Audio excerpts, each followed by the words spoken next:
Okay, we can make a start. Hello, everyone. My name's Leanne Rees. I'm a physiotherapist based in Melbourne, Australia. I'm coming to you from the unceded lands of the Wurundjeri people of the Kulin Nation. And I really welcome you all to the second ISCOS Psychosocial Special Interest Group webinar that we've been holding this year. I'm going to be hosting the session and just going to go through a few slides to begin with to introduce you to the SIG for some of you that may be new. If you could maybe put into the chat your name, where you've come from, it would be really lovely to see who we are. This event's open internationally, so we appreciate some time zones aren't favourable. So the session is also being recorded, but I believe we had over 100 people register for the session, which is fantastic. We've got Jane Duff on board who will be monitoring the chat. So if anyone has any issues, please feel free to type in. And we've got Pete as well, who's helping us with any tech. So if you do have any issues with that, please let us know. So, for those of you that don't know, we're the International Spinal Cord Society Psychosocial Special Interest Group, and we're a multidisciplinary group. So, doctors, nurses, allied health, people, obviously psychologists, but we really believe that the psychosocial care of people living with spinal cord injury is everyone's business, and we all have a role to play in supporting that. And we really aim to address that interaction of the social and psychological factors that influence the well-being and health of people with spinal cord injury. Our role as a special interest group is to promote psychosocial issues through ISCOS and the spinal cord injury community. And what we really love is that you don't have to be an ISCOS member to be a member of the SIG. Membership is free. And if you'd like to be on our mailing list, you can scan the QR code that's on this slide. But Jane is also going to put a link into the chat. We have 2 online webinars each year. We've also got a module on the eLearn SCI. And maybe Jane, do you want to put that into the chat as well? And this is a really comprehensive education tool for any health professionals working with people with spinal cord injury, not just psychosocial care, but it covers all the domains of health. So this is the governing panel that makes up the special interest group.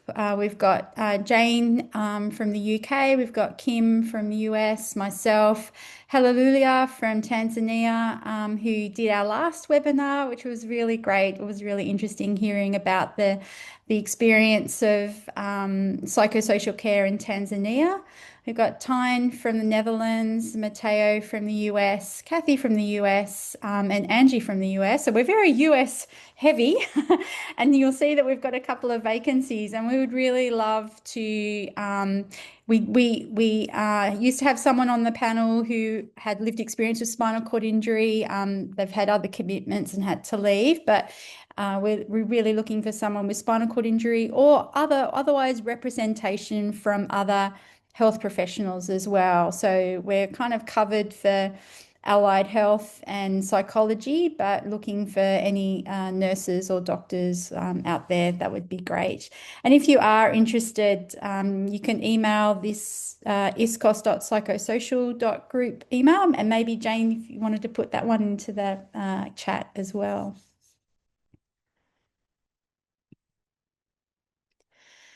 So just giving you an overview of this year, we've currently got 112 members on our mailing list, which is fantastic. As I said, you don't need to be an ISCOS member if to join. We've more than doubled our LinkedIn profile with 278 followers now. So if you are on LinkedIn and interested, it's a really great way of keeping on top of the activities that we're doing. At the ISCOS ASM that was held in Gothenburg last month, we had a workshop and a poster that went really well. The basic psychological functioning data set has now been accepted for publication, and thank you to Marcel Post for his leadership on that project. The extended psychological functioning data set is being led by Tyne and Kim, and that's coming along really well. And then each year we have the Professor Paul Kennedy Legacy Award for Psychology. So this is a yearly award, and the recipient for this year was announced at the ACM last month. So please keep an eye out for this award for next year. It will be announced after, early next year, Jane, actually, or Shortly after the early bird is announced from ISCOS from the ASL team. okay, great. Thank you. Information about this award is available in Chinese, French, Spanish, and English, but the application is in English, just to let you know. And this is to fund someone to attend an ISCOS conference, so includes travel and accommodation, or if they would prefer, attend a skills-based training course.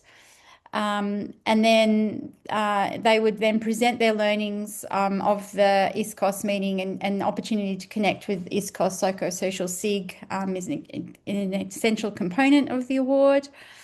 It's really there to support early career psychologists working in spinal cord injury, and particularly those from lower income countries where attending the ASM might otherwise be difficult. So if you're wanting some more information, you can email the email address below, and Jane will put that in the chat also. But just to profile some of the previous winners, we've had representation from Chicago, Bangladesh, Ukraine.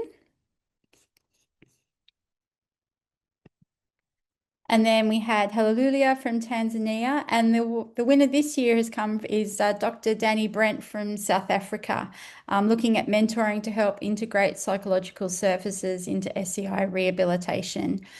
So Danny will present to us next year on his findings, and as I said, please keep an eye out for the next year's award.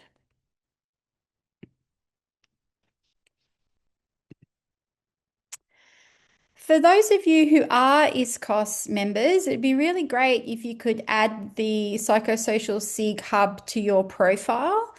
This is a new addition to the website. So to do that, you just need to sign in, and you should have your sign in details. And then once you've signed in, you'll see at the top of your screen some different headings. So if you went to groups, and then scroll down the page, you'll find the psychosocial special interest group. And then on the bottom left-hand corner of that box, you just click on the join group, and then it will come up as part of your profile each time that you then log in. And that way you'll keep up to date again with activities that are happening.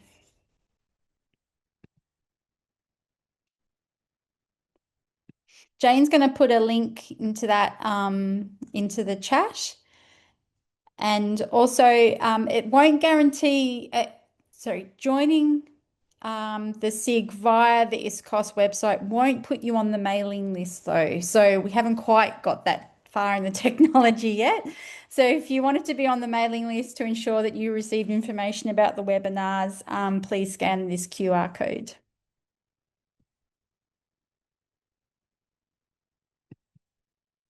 Okay. So housekeeping for today's session. If you haven't already, please enter into the chat where you're from, and your name, and maybe where you work. If you feel comfortable to keep your cameras on, that would be great. Obviously, we won't see everyone during the presentation, but at the end of the presentation, we'll stop sharing the PowerPoint. And then if that's an opportunity to switch your cameras back on, so we can have an interactive Q&A, that'd be great. The session is being recorded though, so if you weren't comfortable in having your face recorded, then please feel comfortable to keep the camera off.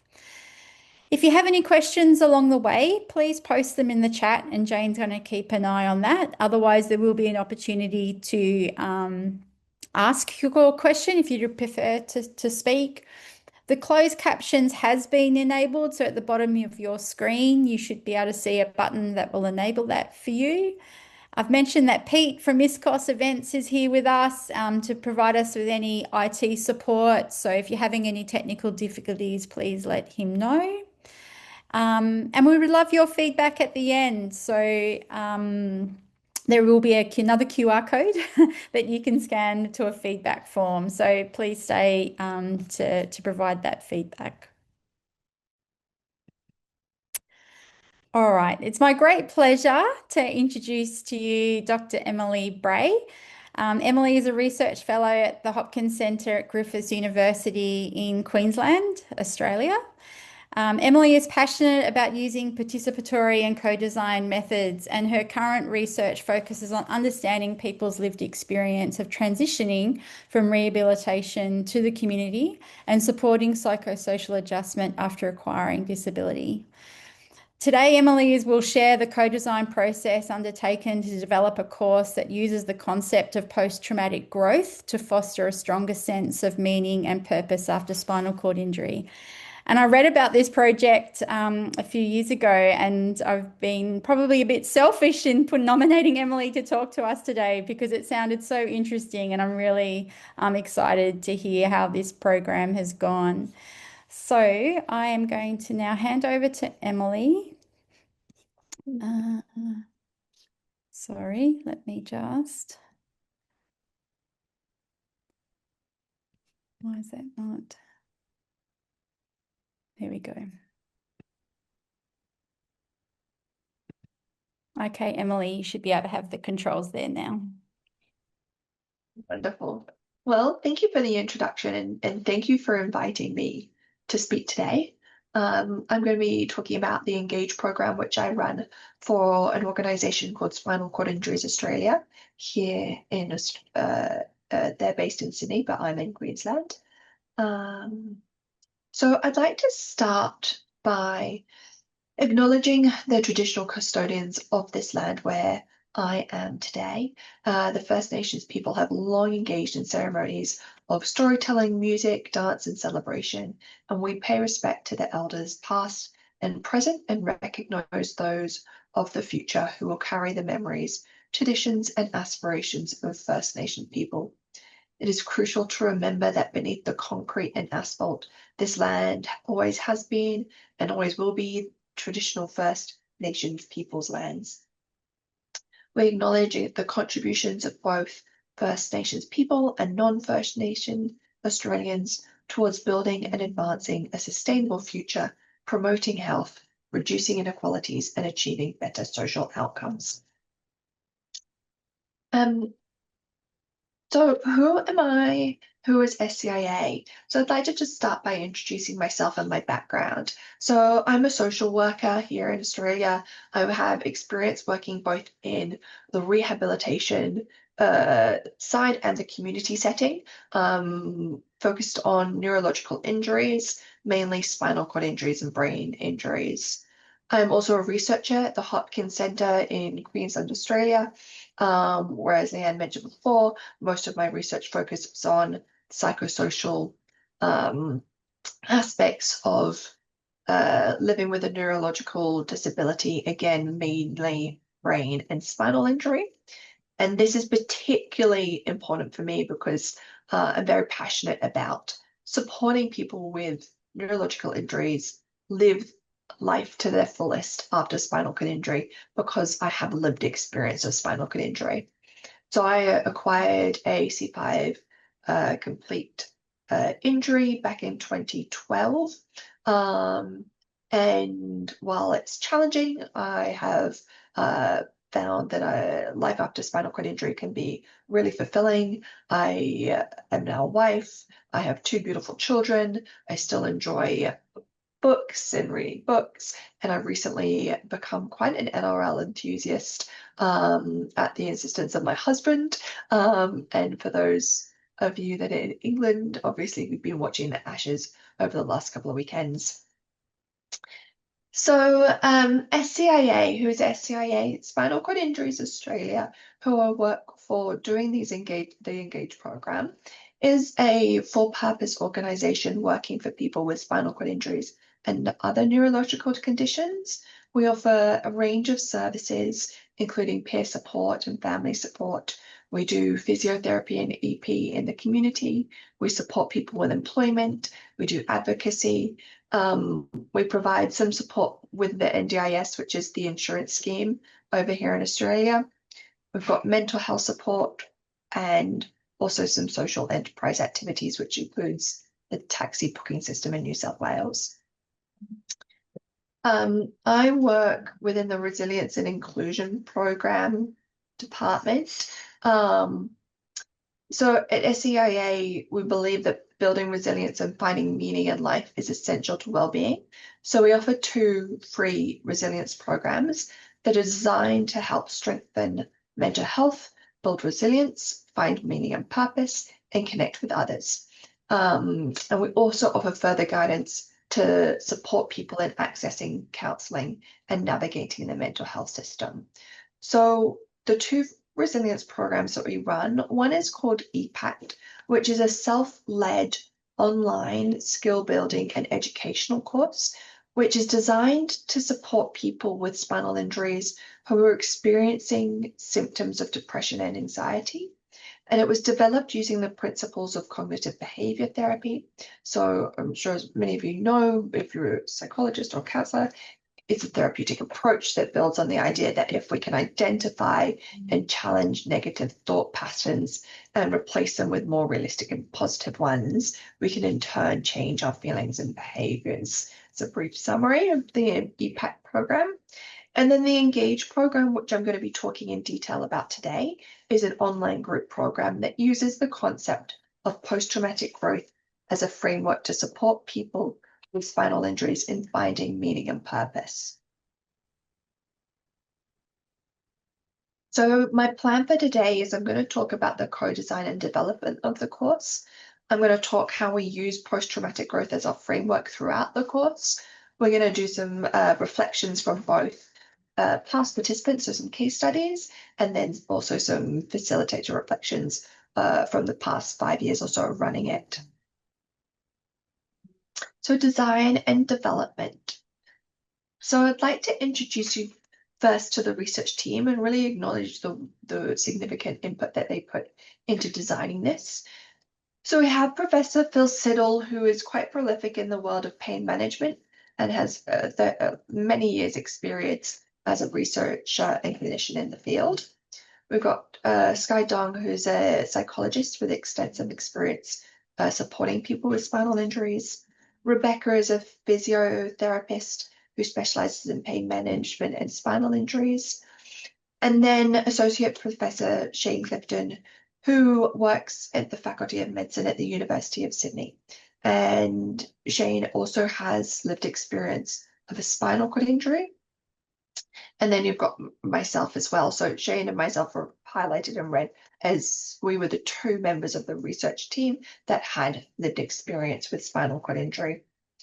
This role was completed in their roles at the Hammond Care and was funded by the iCare Foundation. So I personally believe that one of the most unique and invaluable parts of this program is the importance placed on lived experience, both in the design and in its running. And prior to doing this presentation, I reached out to the team just to say, I'm going to be doing this presentation. Is there anything in particular that you feel that I need to stress, or you want me to say, other than, what we've spoken about and presented about in the past? And Phil came back to me with this wonderful quote that I thought I would share with you because I think it also emphasizes the unique and invaluable part that co-design had in this program. And he said, I think our experience was that co-design was critical to developing a good program. I can't see how it would have been possible to achieve the richness and relevance of the final program without input from people with SEI even. We were incredibly fortunate to have input from you, Shane, and Nick on the team as well, not just in consultation, but also having direct involvement and input in the design, development, and delivery. For me, this was huge, as well as making the whole process very enjoyable. So I think that really nicely sums up not the process, but the experience and the importance of developing the program. So the program was developed using a participatory research approach, which embedded co-design methods. Now, the idea of participatory research has attracted increasing attention and enthusiasm in recent decades, and I'm sure you've heard about it a lot as well. It's a research process in which people with lived experience and researchers partner to plan, design, conduct, disseminate, and implement research. The push for participation in part stems from the growing recognition that partnering with people with lived experience enhances the relevance of research priorities and outcomes. So it improves interpretation, therefore facilitating a more accurate representation of reality, and can increase the value of the research for the end user. Not only does involvement in the research process empower those involved, but it also increases the likelihood of the project's sustainability. There are many participatory approaches with concepts and terms used often interchangeably. I think two commonly used approaches are co-design and co-production.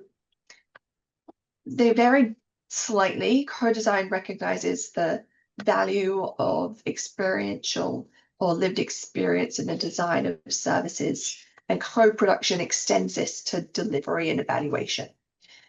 So they emphasize the insights from lived experience, they value collaboration and collective decision making, they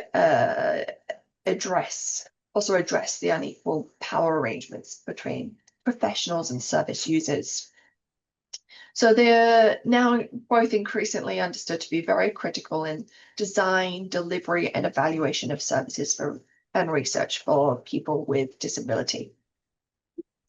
So there are many ideas, in people that have developed steps to co-design. But here is one approach by K.A. McKercher at the Murdoch Children Research Institute here in Australia, which I think details the process nicely. It is something that we followed for this project. And what it sets out in the process is to first start with building connections. So developing a team. Who is the right team for this project? Do we have support from the community, support from organizations, community organizations? Are we working on a project that also matters to this community? Step 2, immerse and align. Should we be doing this? What do we already know? Scoping out the literature. Who should be involved? Where are the gaps? Step 3, discover. So what's already happening? What are we doing well, or what's being done well in this space? What are the gaps? What are the unmet needs? What do people want? Step 4, design. What are we going to build? How are we going to build it? How are we going to improve on what's already there? Testing and refining, and then finally implementing and continuing to learn. And I think that even though I guess the official research project has ended back at the end of 2020, SCIA continue to implement it. And hopefully we continue to learn from the feedback we get from participants. So even though the formal research process is finished, I feel like we still kind of circulate in this implement and learn stage as we continue to run the program. So if we take this kind of process and look at what we did for the research project and the design of this program, we built connections by establishing an advisory group that supported us through the life of the project. We immersed and aligned by conducting pre-development consultation workshops with people with spinal cord injury. We then used those also to discover what people want. We then designed the program, tested and refined it through 2 pilots: pilot it, revise again. And then we transitioned the program to SCIA, where we continue to implement and learn. So going a little bit more in depth, what did the advisory group do?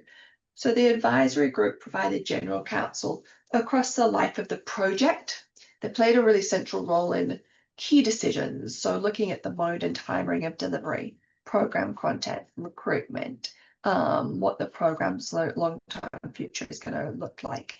And so we made sure that we had representation right across the field of SEI, so government and policy organizations, hospitals, like rehabilitation centers, outreach teams, community organizations, and also people with lived experience. In terms of the pre-development lived experience workshops, we had 1 3-hour workshop with 8 participants and then 4 individual interviews. And during those workshops and interviews, we explored the concepts of post-traumatic growth, meaning, and purpose. And we discussed the planned content, we discussed delivery and recruitment. And in summary, what we some of the themes that came up during those workshops were that the program needed to be evidence-based. It needed to include activities, pictures, and videos, and be interactive. Ultimately, face-to-face was preferred, but participants understood that online would probably be logistically favored for many. They wanted to see small groups that really focused on conversation and sharing stories and connections. They wanted it to be facilitated by people with spinal cord injury. And then in terms of timing for delivery, they thought that it would probably be best that individuals be at least 1 year post spinal cord injury, so that they had gone through the rehabilitation process. They felt that people are often really well supported during that rehabilitation time. They've got psychologists and counselors available as an inpatient, your physios, your OTs, etc. And this was probably a really good program to be offered when people are back in the community. Maybe they've settled in and they're now looking at, well, what do I do next? Based on these workshops, an overall summary of what the Engage program looks like, so we developed this 10-week intervention where we had 6 weeks of 2-hour group sessions where we focused on content and looking at post-traumatic growth and the different aspects of that. We then offer 3 one-on-one coaching sessions where we take that content and apply it to each individual and what they're going through. And then we come back for a final week and do kind of a reunion. What have we learned? How did the coaching sessions going, and kind of sharing. So it was all designed in a way that we explain the concept of post-traumatic growth, we address trauma and grief, and then we look at the meaningful life, personal strengths, relationships, and activities. And in developing the program, what we also did to support the program is develop a series of videos where we interviewed people with spinal cord injuries on varying levels and at varying times since injury about their experience of post-traumatic growth. So there's 8 to 11 in total, I think. I can't remember exactly. They're all on the SEIA website. They're about 45 minutes to an hour long each, but we also cut those down to have videos that addressed each of the topics that we go through in the 6 content group sessions. So if you didn't want to watch a whole video, you could just watch one on what everyone said about relationships, for example. And these really supported us in the program, and they continue to do so. So I'm going to talk a little bit now about post-traumatic growth and how we use it in the program to guide learning. So I'm sure, as you're all aware, sustaining a spinal cord injury is really life-changing, and it brings about substantial physical, social, and psychological consequences. So not only are individuals required to adapt to the considerable physical changes and complications, they also face psychosocial losses and challenges, including loss of independence, loss of personal control, changed social roles and status, and changed identity. Yet, despite this, research shows that through a process of adaptation, there is the potential to experience positive psychological changes, namely post-traumatic growth. Post-traumatic growth has been defined by Tedeschi and Calhoun as positive psychological change experienced as a result of the struggle with highly challenging life circumstances. So one notable aspect of this definition is that growth is not arising due to the trauma, but it's due to the struggle with its aftermath. It encompasses both positive and negative elements. Now, always take a moment during our sessions with people with spinal cord injuries to kind of say at this point, we're not saying that life is better after spinal cord injury. We're just saying that there might be areas in your life where you can see that you have grown positively.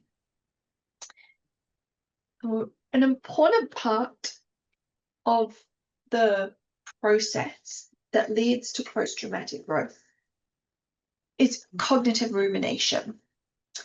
So when people experience a traumatic event like a spinal injury, and as I mentioned, it disrupts their life goals, it disrupts their core beliefs about themselves, about the world, about others, and it requires you to reflect and reevaluate your life, your relationships, your sense of self. And through this cognitive rumination process, the individual attempts to make sense of their experience and develop a revised core belief system that integrates their new experiences. And this can lead to post-traumatic growth. And this growth is proposed as occurring across 5 main domains. Generally, it happens in terms that people gain a greater appreciation for life or change priorities. Perhaps there's a greater sense of personal strength. There's a stronger sense of meaning or purpose, spiritual or existential development. Perhaps greater connections with others or a higher power, or the identification of new possibilities or opportunities. Growth doesn't have to happen across all of them. Could just be one or a few, could be all. But research has confirmed that there is a potential for post-traumatic growth following spinal cord injury in all 5 domains. So what we do for the Engage program is use this framework to guide our conversations. So across the 10 weeks, we kind of look at a different element of that post-traumatic growth, those 5 areas. We start with just a general introduction, you know, the who are you, what brought you to this program. We then look at grief, loss, and trauma, what a meaningful life is, our strengths and virtues, relationships and activities before we move into coaching. And I'm going to go through each of those kind of in turn just to explain a little bit about how we do that. So I'm going to jump into session 2 about grief, loss, and trauma.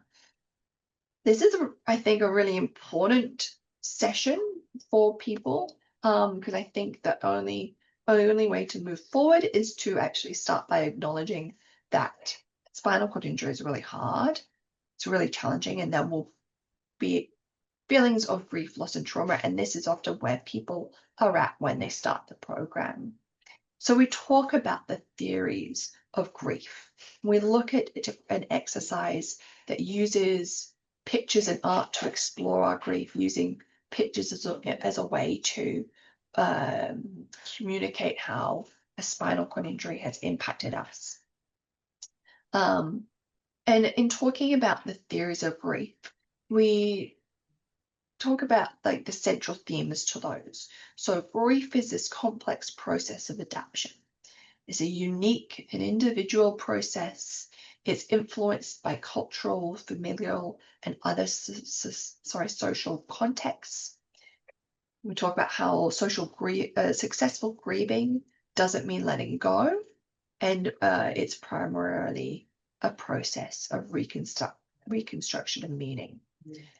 So we look to challenge unhelpful beliefs about grief, the thoughts of, I thought I was strong.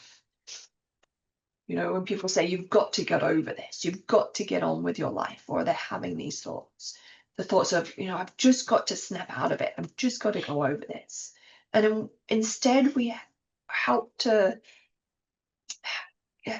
people start at least the journey of understanding that grieving is a process of adjustment and a new learning that cannot be hurried. There's no quick fix to grief. There's no right way to grieve. You know, it's not an illness with a prescribed cure. Grieving is really healthy. It gives you time to adjust to the life that with the losses that you've experienced. And we talk about grief being more of a volume control than an on and off switch. So there's time in our life where grief might feel heavier because you have gone through an experience. So for example, perhaps you've become a new parent, and the way that you are parenting doesn't look like what you thought it would be when you were able-bodied. And that really turns the volume up on your grief. So that we talk about what strategies, coping strategies, wellness strategies, can we implement when the volume on grief has been switched up high, so that we can turn down that volume of grief and still learn to go on with our days by acknowledging that, yes, I'm experiencing grief.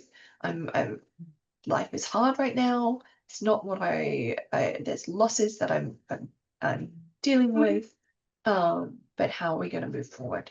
And I love this image of, you know, how we want the grief to work and what it actually looks like, and that's what we're trying to kind of portray in this volume switch of grief. In session 3, we'll look at what makes life meaningful. And in this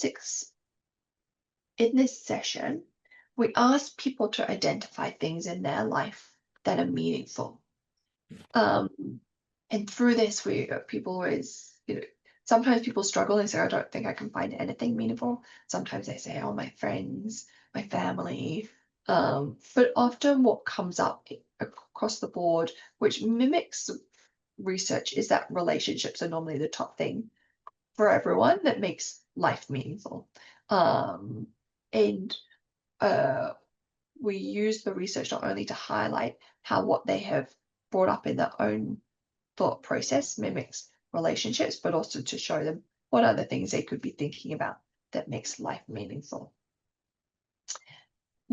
We then discuss why pursuing meaning is important, and we link it back to spinal injuries. So one of the studies I talk about is one in which college students were asked to pursue either meaning or happiness over 10 days by doing one thing each day to increase it.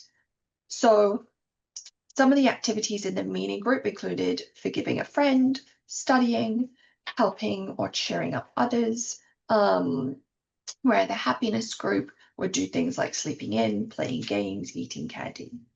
And although the students in the happiness group experienced more positive feelings and fewer negative ones immediately after the study, 3 months later, their mood boost had faded. Where students that focused on meaning didn't feel happy right after the experience, which kind of makes sense. You know, meaningful pursuits like helping a friend require sacrifice and effort. Yet 3 months later, they felt more enriched, inspired, and part of something greater than myself. They also reported fewer negative moods. So over the long term, it seems that pursuing meaning is more deeply satisfying than chasing happiness. And I kind of relate this back to that idea of, I think sometimes it helps people, you know, if you eat a piece of chocolate, you're going to feel really great in the moment, but that might not improve your happiness tomorrow. So that's kind of what we're looking at. So instead of eating chocolate, maybe you want to have a conversation with a close friend about what you're going through, and that might have more long-lasting impact in terms of your well-being. Although it's nice to think about, okay, what makes life meaningful, it actually can be quite a difficult concept for people and feel quite overwhelming. So although we talk about what makes life meaningful, we do at the end try and refocus it and reframe it by focusing on the day-to-day improvements that lead to quality of life. And we use the concept of ikigai, which originated in Japan, in Okinawa, Japan,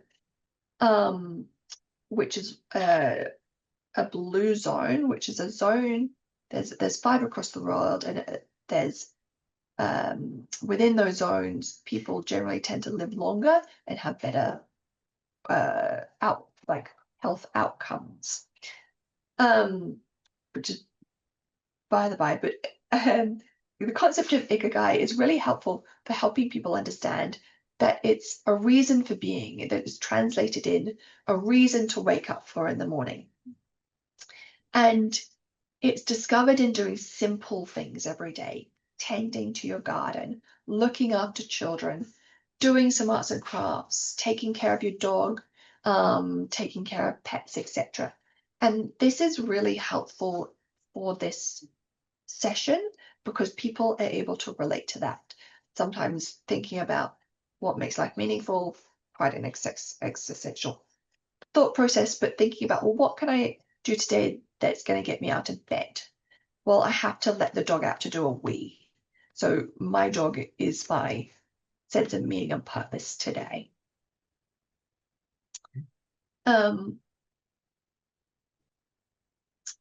In our next session, we start to look at strengths of character, and we use virtue ethics as a way to do that. Virtue ethics, and this session was put together by Shane, who is a theologian, I think it's a theologist, and it's really, it was his baby, and it took me a long time to get my head around it. But in summary, virtue theory is a way of understanding morality that focuses on being a good person rather than just following rules or judging actions by their results.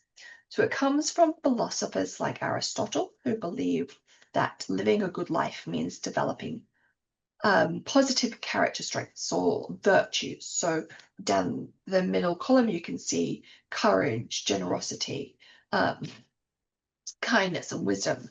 And these virtues help people achieve eudaimonia, which means living well or a life of flourishing. So modern psychology, particularly positive psychology, this idea connects closely with the concept of character strengths. So qualities like bravery, curiosity, and gratitude that reflect these same virtues in everyday life. So by identifying and practicing our strengths, we can build good character, make better choices, and live a more fulfilling life. So in this way, virtue theory and character strengths both focus on personal growth and becoming the best versions of ourselves. So during this session, we look at the strengths that we may have, trying to identify those. But virtue ethics and character strength, they talk about this golden mean, how you can have these virtues and strengths, but sometimes you can show a deficiency in that might come across as cowardness, or an excess, and that might look foolhardy. So we talk about that in regards to spinal injuries, and one that normally people relate to is anger. You know, after a spinal cord injury, sometimes people are very angry about what's happened, about their lives, and sometimes that comes off in excess towards the wrong people.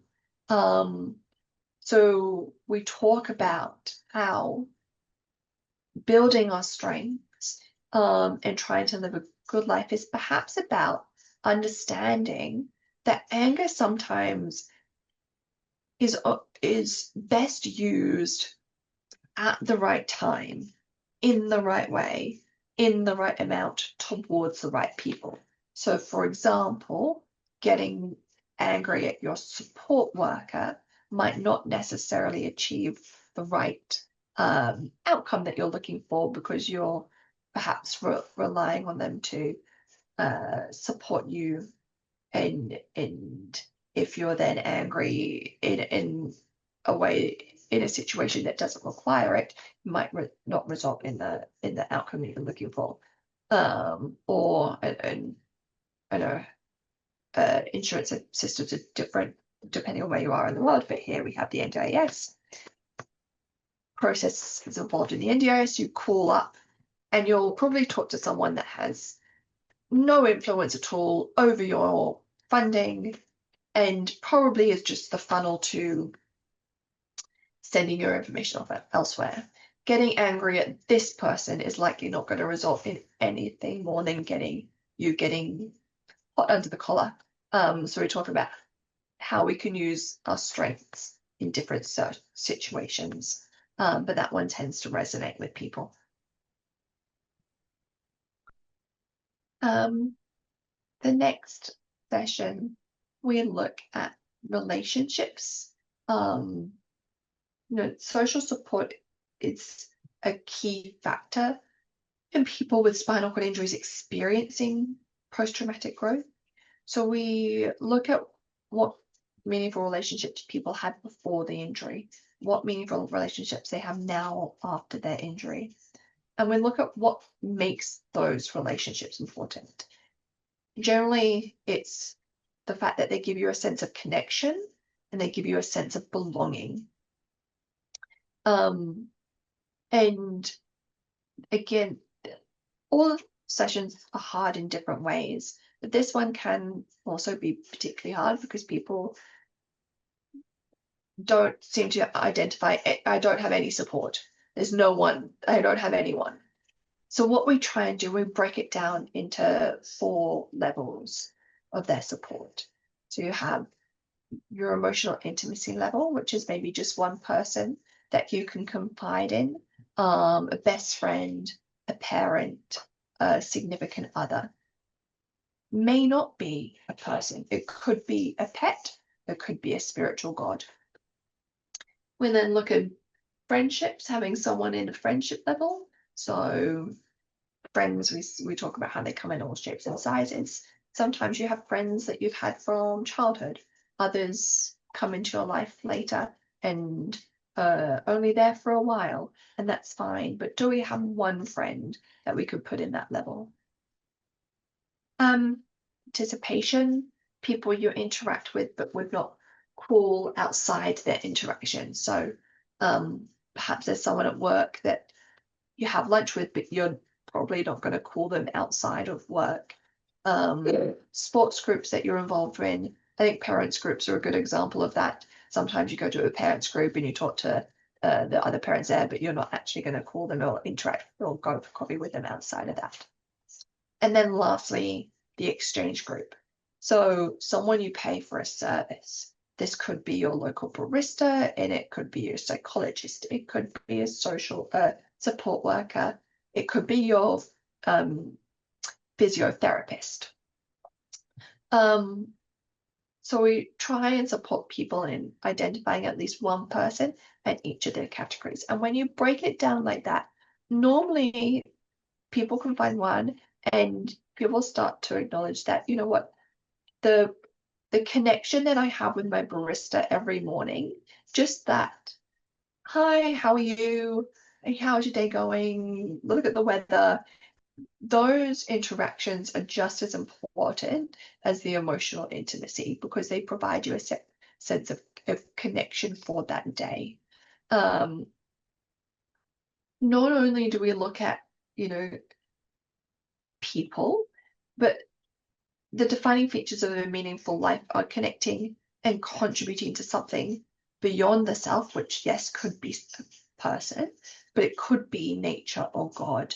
And so we also talk about spirituality, faith, and nature.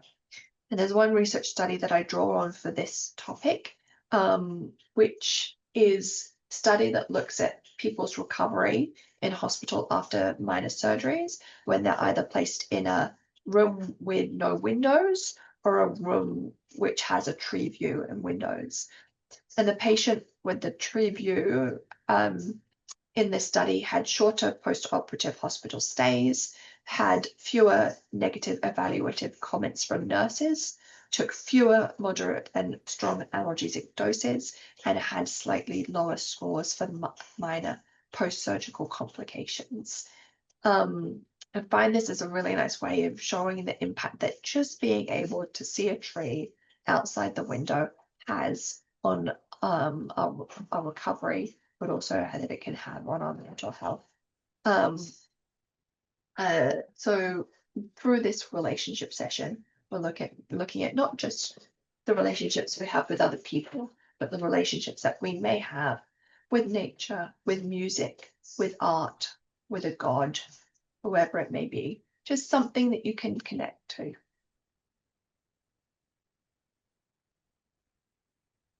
In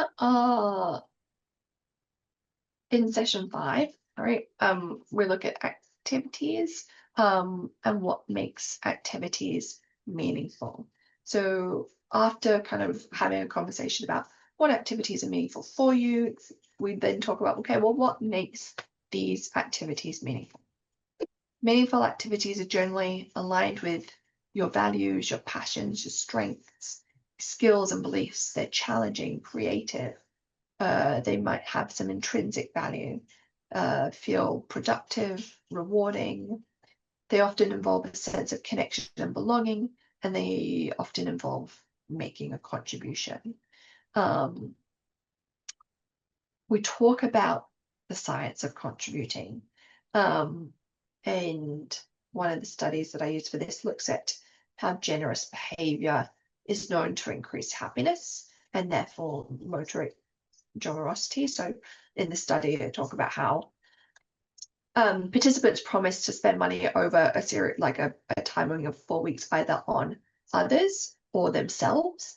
And the results say that participants who spent money on others make more generous choices long term and also show stronger increases in self-reported happiness. So we talk about how we can do activities that contribute to others and give back to the community. However, also in acknowledging that sometimes that requires a lot of effort, both mentally and physically. And so we also need to do activities that fill our tank. So make sure we're doing self-care and activities that recharge our batteries, things like that. So it's about finding a balance of both. And then in the coaching sessions, we turn all of this theory, all of these conversations that we've had, the what are your passions, the what are your strengths, how can we make a contribution, how can we connect and belong to others, and we bring it all the puzzle pieces together into one nice picture. We talk through the learnings and we set goals. Sometimes we don't even call them goals because goals sometimes is a little bit like people are like, I'm over goals. I don't want to set any more goals. So we say, okay, well, let's set some intentions. And we just change the wording, and that seems to have worked really well. What is important is that throughout the program, we continuously come back to this image and continuously, show, okay, why are we talking about relationships? Well, let's look at the post-traumatic growth tree. Connection with others and higher power is generally a growth that tends to happen for those that achieve post-traumatic growth.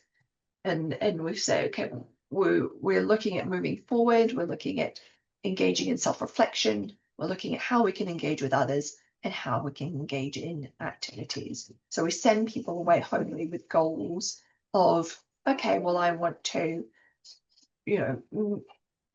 get back to water skiing. Okay, well, great. What does that look like? You've loved it in the past. You want to you want to get into it now. How can we explore that? Okay, so we've created this program. I've explained the program. I'll talk a little bit about the results from the piloting of it, and what we found. So back in 2020 now, we ran 2 pilots. One with 6 participants, 4 male, 2 female, mean age 61, quite a range of levels, 50-50, complete, incomplete, and 10 months to 43 years post-injury. The second, 7 participants. I think what's interesting about this is that they were all incomplete injuries. It's normally unusual to have all, but again, wide range of years post-injury. We did, it was a mixed methods study. Quantitative measures were taken pre-program, on completion of the program content, and at 3 months post-program. The qualitative data was done post at the 3-month time point. We looked at the quality of life measure, satisfaction with life, physical and psychological well-being, spiritual and existential well-being on the facet, and mood. And then the interviews were to describe participants' experience of participating, the perceptions of connection to the intervention's core concepts, and their strengths or perceptions of strengths and areas for improvement. And what we found,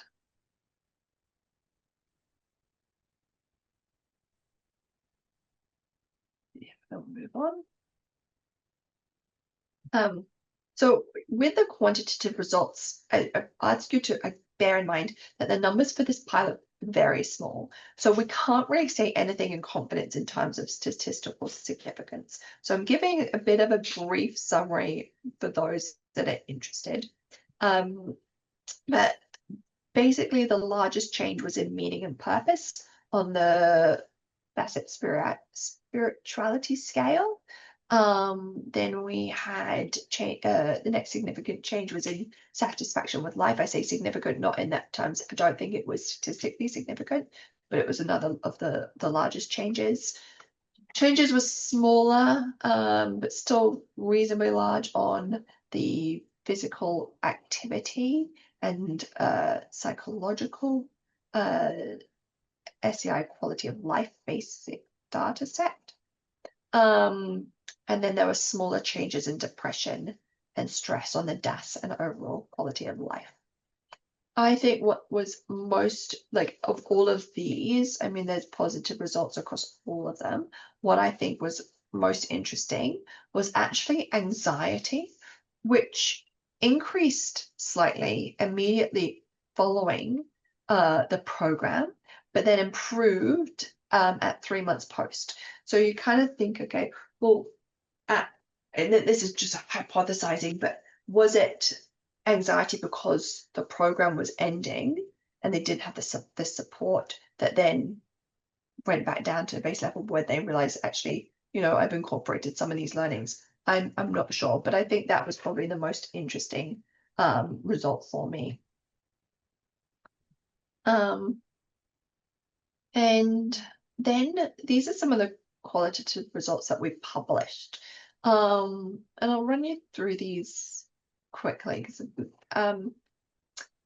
the themes show how participants were drawn to the program because they longed to connect with others in similar situations and with more experienced facilitators.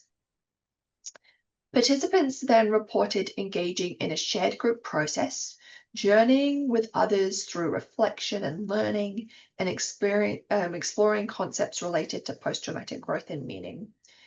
They reported that this was the first time that they truly had the opportunity to reflect on their lives after their injury and explore these concepts. And the knowledge that they gained was empowering. However, they found that the opportunity to explore the concepts, brainstorm and process them, as a group was really vital. And sometimes it was actually really hard to think about them on their own in their own space. Being open, honest, and vulnerable was difficult for some participants. However, hearing other stories gave them the courage to speak about their own experiences. And in turn, this made them feel heard and seen and validated their feelings of grief and loss and trauma. And some participants sometimes found it hard to move on from these conversations during the session and kind of return to the topic at hand. Participants also reported engaging in an individual journey where they connected the different elements of the program to their personal circumstances. So for many, this was recognizing and acknowledging the role that grief had in the process of acceptance and adjustment, acknowledging that these feelings may not go away, but they can develop coping strategies to help them turn down the volume.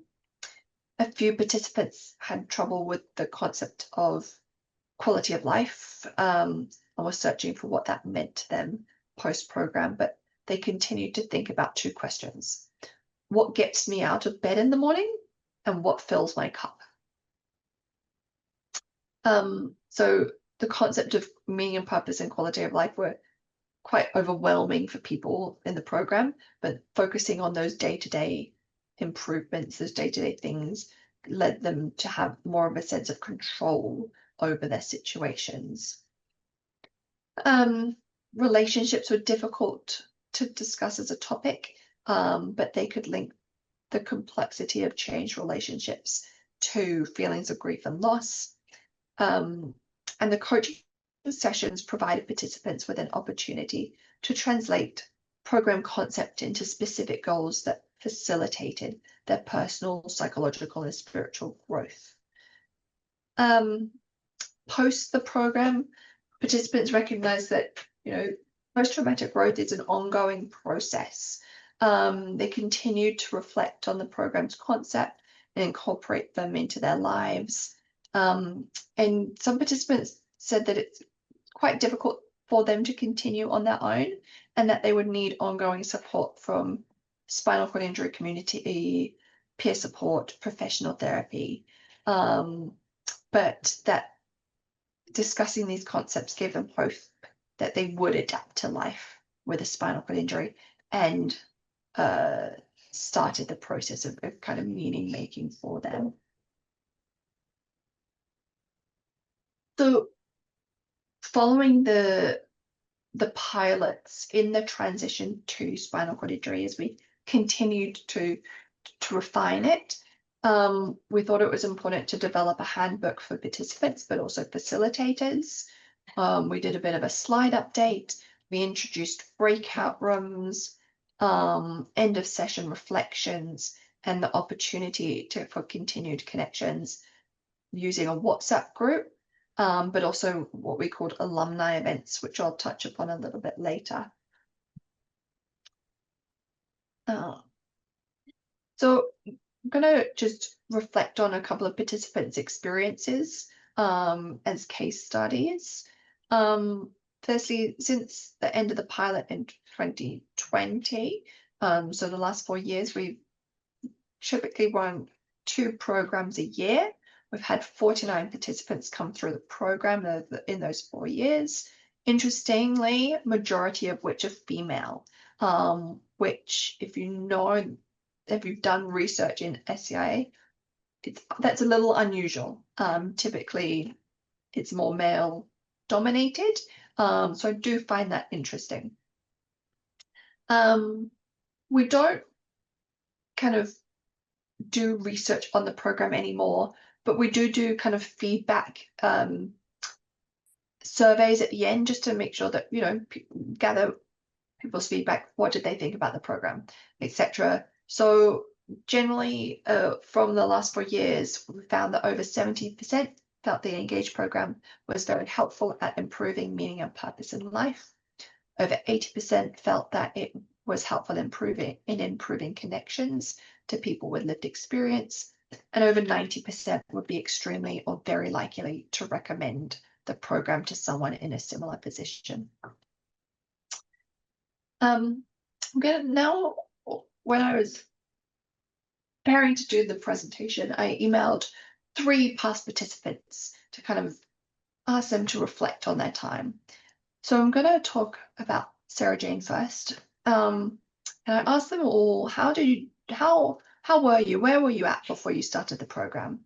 And Sarah said, there did not seem to be much in my life to motivate me to get out of bed some mornings. I was experiencing isolation and a sense of being lost. I was merely surviving. She was looking to find direction and to move from merely surviving to thriving. When I asked about the framework of post-traumatic growth, she said it provided the program with authenticity. It validated many points for her, and that having a facilitator with lived experience seemed to give the content more credibility.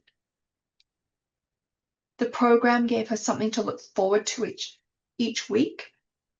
She experienced the benefit of sharing and connecting with other participants as they discussed their mutual struggles and understood each other's experiences.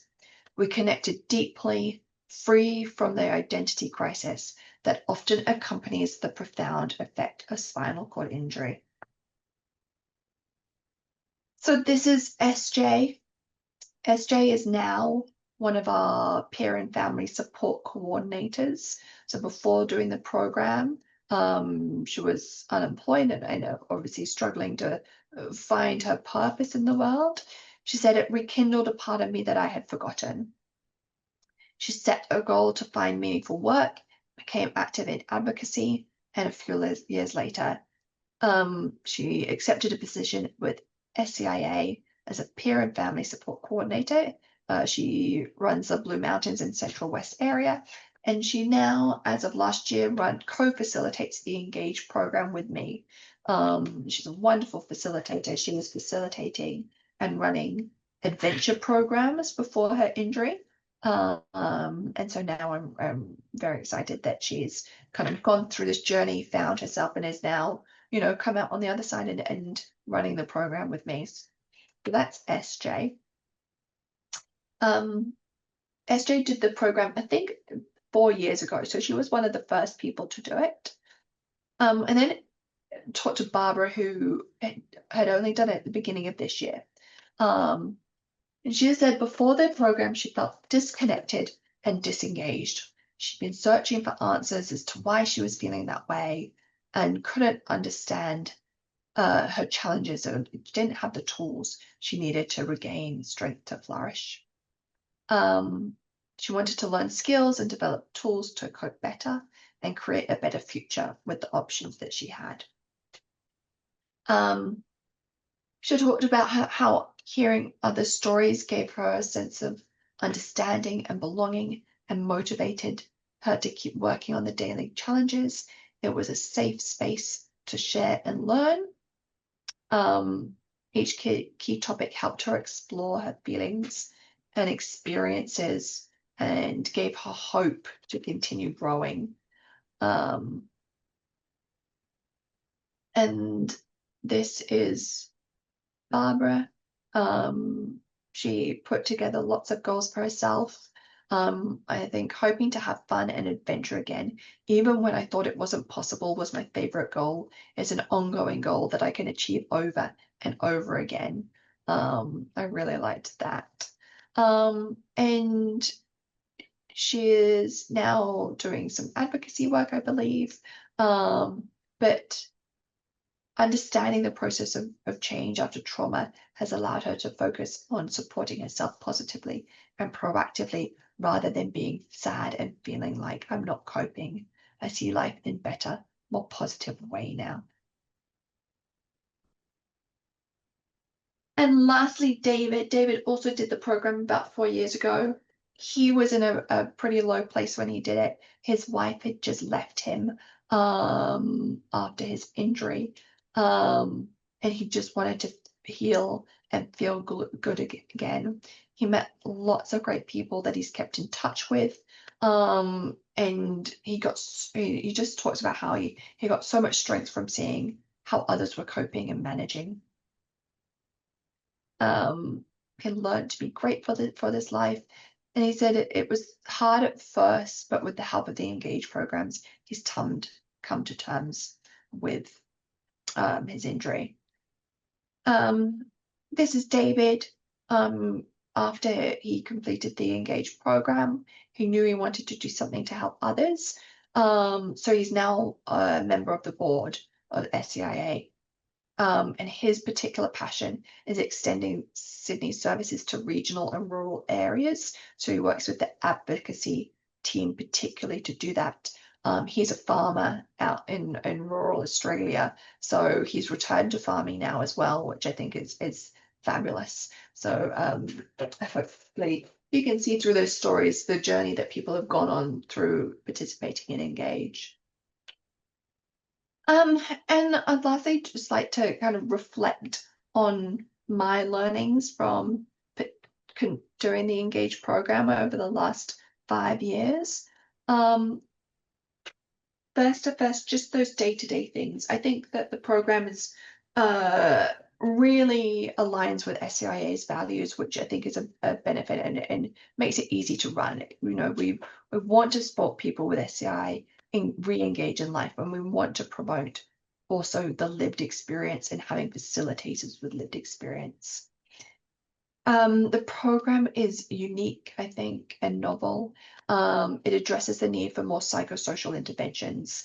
However, I do acknowledge that, you know, dealing with the psychological and existential issues in a meaningful way requires substantial space and support. And as such, ongoing individual psychological therapy may still be required. So make it very clear to participants that the program is not intended to provide individual therapy, but provide them with the tools and resources to address their own needs. And then we encourage them to seek further support if they need it, and we provide them with the resources to do it. A challenge that we always face is recruitment. We're constantly trying to advertise. We'd like to run the program with at least 6 people.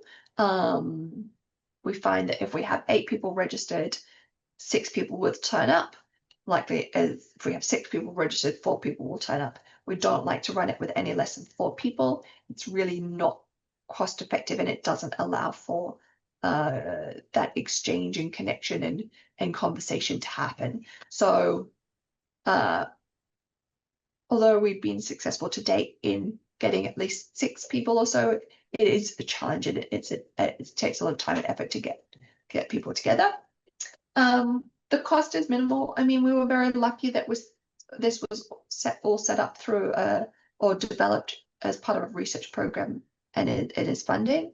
But if you think about the time of recruitment, getting people involved, running the program, it can add up. So if you're an organization looking to do a program like this, I think you've just got to be wary of the cost of setting up the program, but also continued running of the program.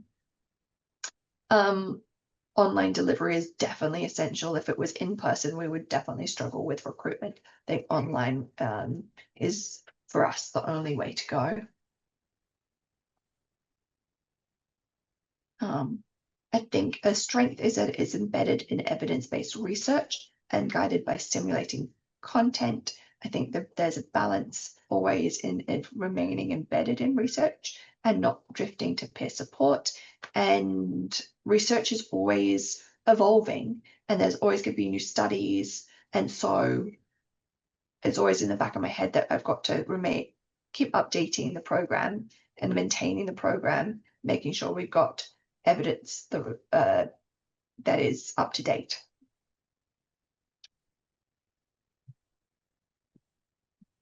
The positive, I think, is that it feels like free conversation, but it's facilitated by content. So the connections are vital to the program.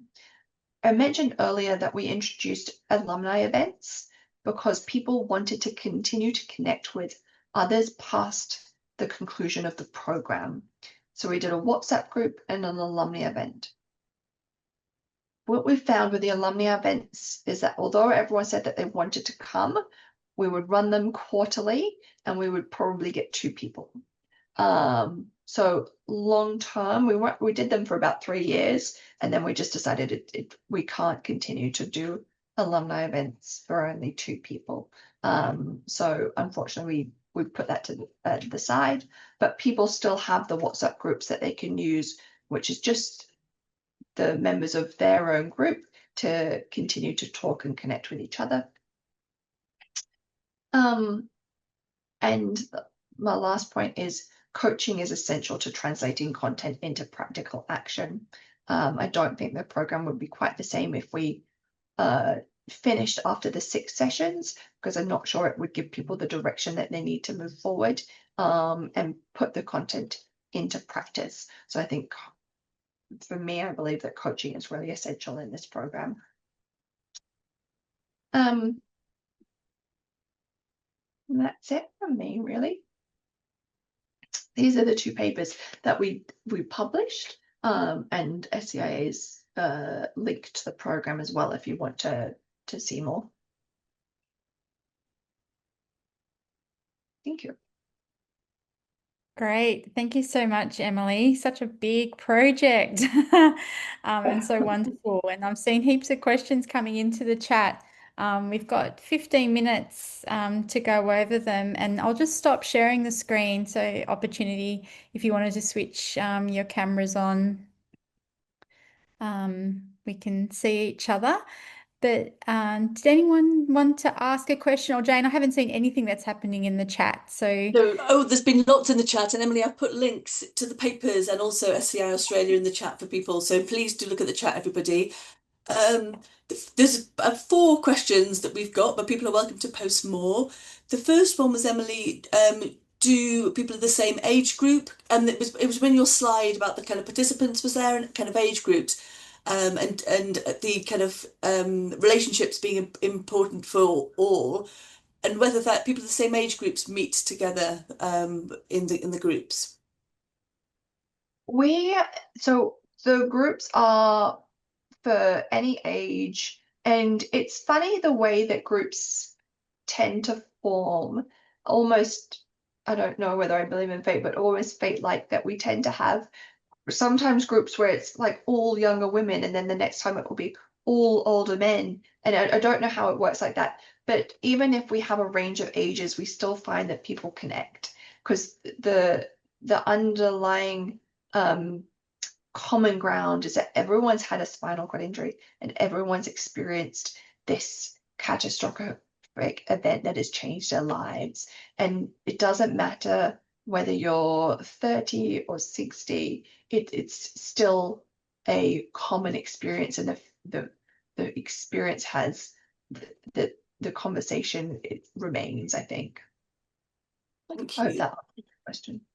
Yeah, there was also a question regarding ICD-11, which has, excuse me, a diagnosis of prolonged grief disorder, and whether there are any considerations when you use the term grief in sessions for persons with spinal cord injury, was one of the questions. Not something that we address or look to, like, or within the program itself. So the session on grief was put together by Sky, the psychologist in the group. I think that we tried to keep it digestible. So although it's embedded in evidence, we still acknowledge that the people that are attending these are not clinicians and not generally researchers. So when we're trying to communicate in a layperson's way the theories of grief and the change, their kind of internal thought processes, as I mentioned before, of I need to get over this, to more helpful ones, which is probably why we don't bring in more diagnostic tools. Yeah, no, that's helpful, thank you. And I had a question around how long after injury might people attend the groups? There was another question around is it kind of inpatient, or what challenges do people have transitioning to the community? So a bit about kind of timing that would be helpful. Yeah, so we typically say that we want people to be at least 1 year post-injury. I think as I mentioned in the presentation, um, while people are in rehab, they typically have access to psychologists, counselors, and other support. And we think it's important that they focus on that time in rehab and their recovery in rehab and on getting home, etc. Once they've home and they've transitioned, perhaps they're starting to question what they're going to do next. That is the point in which we would say, right, join the program. That being said, we would always take it on a case by case basis. Is that if there's someone in rehab and they really, really want to do it, then okay, why not? More than welcome. But timing wise, yes, we typically say 1 year post, and it can be we've had people that are a year post. We've had, I think, 40 years post injury. We have it's really open to anyone in the community that is struggling with feelings of isolation, wanting to connect. What is their purpose? And so for the gentleman that was 40 years post, he had just retired, and I think he found a lot of meaning in his work. And so once he retired, he was questioning, well, what is my like, what am I going to do? What is my meaning? I have this injury. I'm physically uh, unable to do a lot of the things that perhaps I would have seen myself doing as a retired person. My coping strategy almost was just work because I can do that, and that gives me purpose. So now what am I going to do? Thank you. Um, and another question is whether you just include people in the program who have sustained an injury from an event, an accident, or also kind of diseases and kind of non-traumatic, although I don't like the term non-traumatic, causes. Yeah, we've had non-traumatic causes. We also, because SCIA not only do support people with spinal cord injuries, but other neurological injuries. We've had people with MS join. We've had strokes. And then there has been a gentleman with a brain injury, but again, that's case by case. We would just look at, well, are they able to participate in the group effectively? And yeah, so it's not just spinal cord injury. We do look at other neurological conditions. Thank you. And I think the final one for me is around I mean, it's a fabulous program, brilliant groups. I'm just wondering how people can, whether there's much more demand than there are kind of groups available to meet that demand, or how people can connect with it, or kind of come into the groups. Yeah, so we advertise our groups like all year round. We typically set 2 dates across the year, and as I said, we would just we have to work hard, yes, to make sure that we're advertising to get the numbers to run the groups. But in terms of, I mean, spinal cord injury, there's not a huge population. There's not an endless amount of people that will want to do this group. But generally we have enough interest to be able to run these 2 groups per year. I wouldn't think we could do any more than 2 groups. We just wouldn't have the interest. But there's enough interest for that.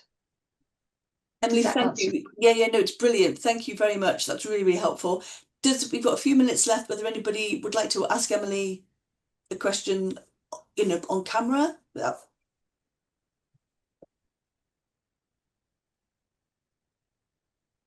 I've got a question, but if no one else does.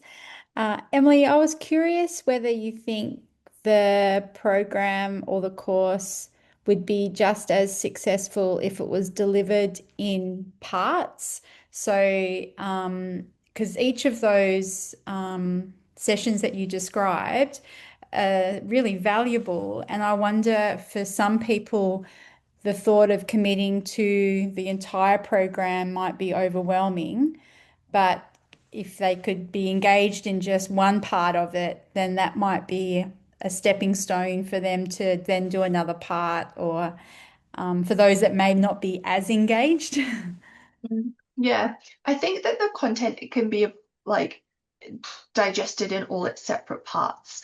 I think that the benefit of our program or the unique part of our program is this connection that develops. And I talked at the beginning about how post-traumatic growth requires this process of cognitive rumination. And we find that the program and the conversations we have help people go through that process of reforming some of their beliefs about themselves. So whilst you could just sit in on one session, I just don't know whether you would get the same impact from being in this group for 6 weeks, essentially, forming connections, opening up. You're there and participants almost support themselves. Like sometimes I feel I don't need to be there because they're providing support to each other. And I think that is what's meaningful in telling their story. They're helping someone else and they're giving advice. So yeah, I'm not sure it would have quite the same effect if you only chose to do one session. No, that makes sense. Thank you. And Thank you, maybe just Emily. oh, Yeah, sorry. sorry. I was just sorry. What time was we were both doing time? Somebody's got their hand up. Emily, time. Yeah. Yeah, thank you. Thank you for your presentation. Brilliant, absolutely. I was just wondering why your whole program is based on post-traumatic growth, and then you do your quantitative assessment, and post-traumatic growth is not in there. I was wondering why not. So I have to say the measures were all organized before I joined the program. So I can't speak to why Phil Sheen decided not to include a measure of post-traumatic growth in their assessments. You would have to ask them. I came in at a little bit of a later stage during the running of the pilots. But if I was to do the program again, I would also look at some more positive measures as well and look at, well, I don't know, I like to focus sometimes on how interventions improves people in a positive way. So maybe you'd look at self-efficacy or yeah, I think I would do different measures now if I was to go back. I'm sorry that doesn't answer your question in terms of why, but I wasn't involved in that conversation. But yeah, I think I would do it differently now. Thank you. Thanks, Emily. Okay, just to wrap up on the session, we would really love your feedback. And sorry, just get to the screen.